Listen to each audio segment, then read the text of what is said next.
Hello everyone! Ayan, good evening po sa inyong lahat and syempre happy weekend guys. So for today's video ay tara at samahan niyo po ako magluto na itong ating isa na namang napakasarap na ulam.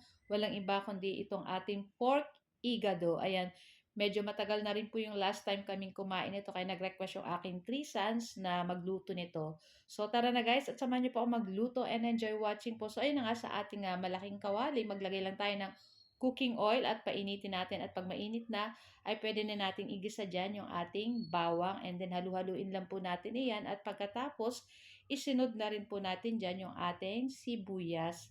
Ayan, tapos halu-haluin lang po natin iyan hanggang lumabas yung aromatic or yung bango nitong ating bawang at sibuyas. Pagkatapos pwede na po tayo maglagay nitong aswete powder.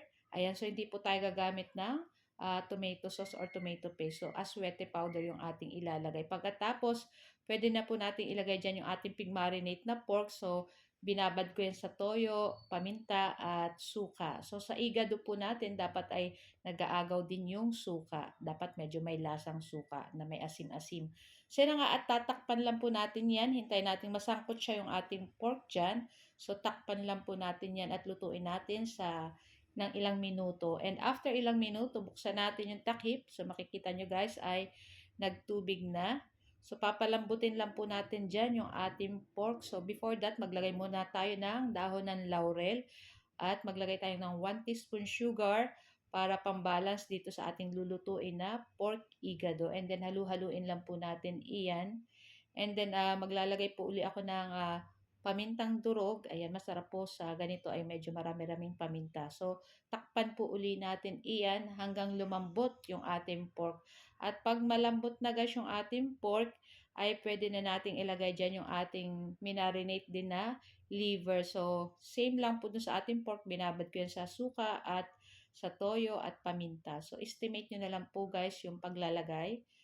Tapos, ayan, hinalu-halo natin. And after nyan, ilagay na rin natin itong ating carrot and yung ating patatas. So, gumamit lang po ako ng 2 pirasong patatas at inislice ko ng mahaba-haba. Same nung sa ating carrot. Gumamit lang ko ng isang malaking carrot. Ayan. Tapos, halu-haluin lang po natin. Ayan, lulutuin lang natin ng ilang minuto dyan yung ating atay, saka yung ating patatas at yung ating carrot. At gumamit ako ng isang latang maliit na liver spread. So, kahit anong brand po. Ayan. Tapos, hinalu-halo natin. Ayan. So, maglalagay po pala tayo dyan ng tubig, guys. Kasi, para, masarap din po yung may konting sabaw-sabaw. So, tinakpan ko lang yan, guys. And after ilang minuto, ayan, maglagay tayo ng liquid seasoning. And then, halu-haluin lang po natin. Kung medyo matabang pa, guys, ay dagdag-dagdag na lang po tayo ng pakonti-konti para hindi naman mapaalat.